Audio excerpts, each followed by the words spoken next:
kudune damkar iki. Lah iki kudune damkar, nek ora damkar ya ora iso no. Few moments later.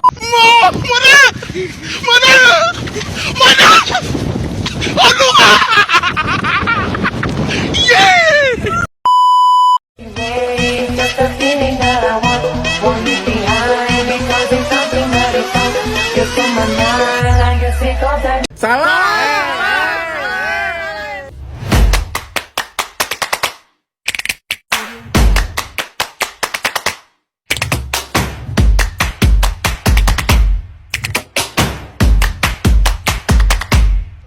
Is that you want me, but I said I would want myself. Let me please believe it. I'll for you to hell. Just know me, yeah, yeah.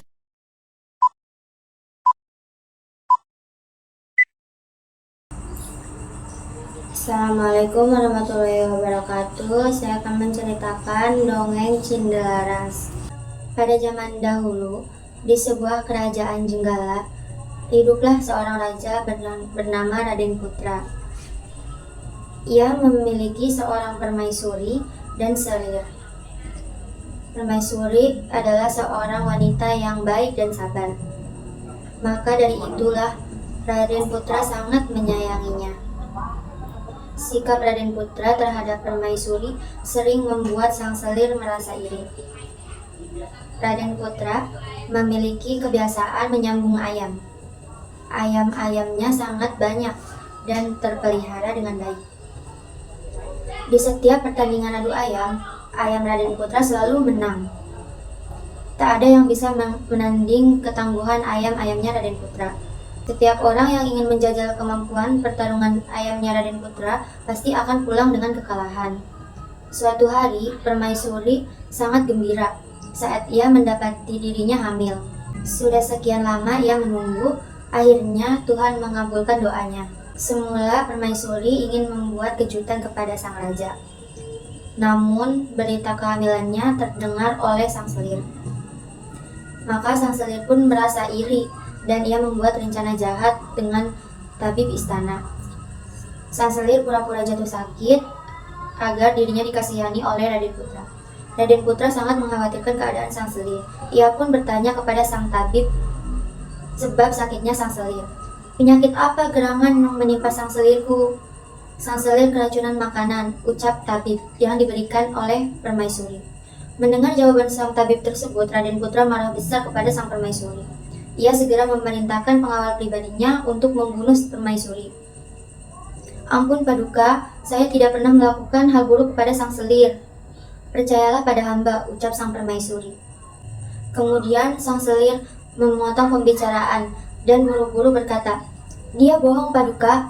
Semua itu dikatakannya supaya Paduka tidak menghukumnya," ucap sang selir. Raden Putra bertambah geram dan menyuruh pengawalnya untuk membuang permaisuri ke hutan dan membunuhnya. Di dalam hutan, pengawal itu merasa bimbang saat hendak membunuh permaisuri. Dia tahu permaisuri adalah seorang yang baik hati. Dia tidak akan melakukan tindakan yang jahat. Maafkan hamba Paduka permaisuri. Hamba tahu Paduka tidak akan melakukan hal yang seperti itu kepada sang selir. Hamba percaya kepada Paduka. Aku sudah pasrah pengawal. Jika kamu hendak membunuhku, maka bunuhlah aku, ucap sang permaisuri. Sang pengawal mengacungkan pedangnya. Namun saat melihat permaisuri, ia jatuh bersimpah. Maafkan hamba permaisuri, saya tidak bisa membunuh Paduka. Akhirnya sang pengawal meninggalkan permaisuri di hutan setelah membunuh seekor rusa untuk diambil jantungnya. Sang pengawal membawa jantung rusa ke istana dan memberikannya kepada sang raja. Dan dia mengaku jika itu jantung permaisuri sebagai bukti jika permaisuri sudah mati. Akhirnya permaisuri itu sudah mati, ucap sang selir. Sekarang Raden Putra hanya akan menyayangiku, ucapnya.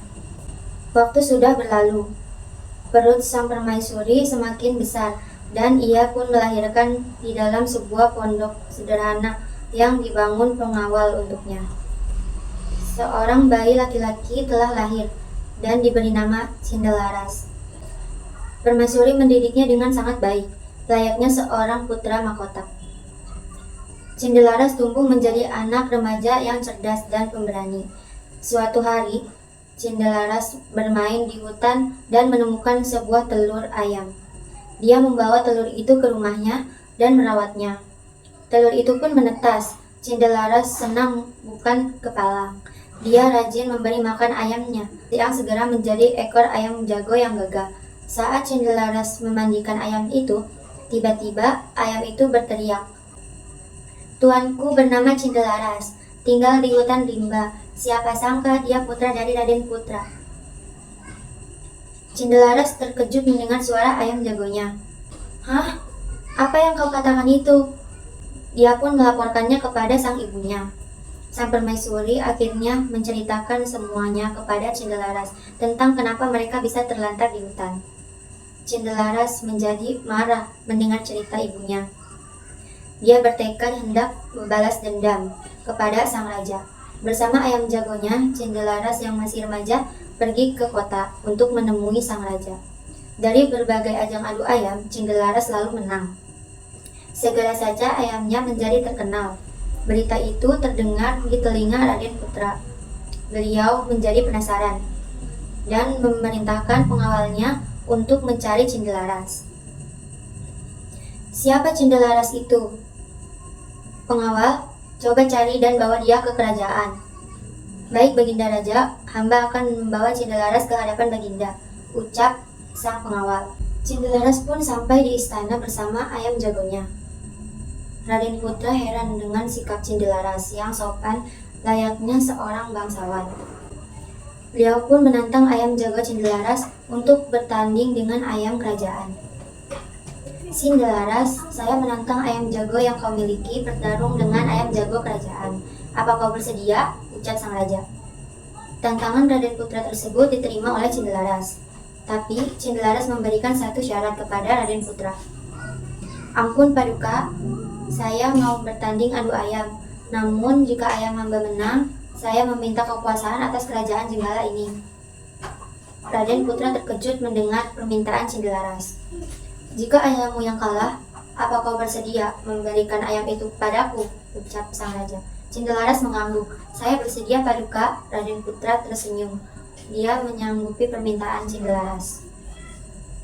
Lagi pula ayam Cindelaras tak akan mampu mengalahkan ayam kerajaan yang gagah dan lihai bertarung. Maka pertandingan pun dimulai. Ayam Cindelaras semula hanya menghindar, namun saat ayam kerajaan mulai kelelahan, ayam Cindelaras segera menyerang dengan garang. "Tuanku bernama Cindelaras, tinggal di hutan rimba. Siapa sangka dia putra dari Raden Putra." Raden Putra sangat terkejut mendengar kokokan ayam Cindelaras. Raden Putra bertanya kepada Cindelaras, "Cindelaras, apakah benar apa yang dikatakan ayam jago milikmu itu?" Cindelaras pun mengaku semuanya. Raden Putra sangat murka. Dia memanggil selir dan tabib istana dan menanyakan kebenarannya kepada mereka. "Pengawal, panggil selir dan tabib istana ke hadapanku sekarang." Mereka berdua akhirnya mengaku karena sangat ketakutan. "Ampun Paduka, aku melakukan bersalah."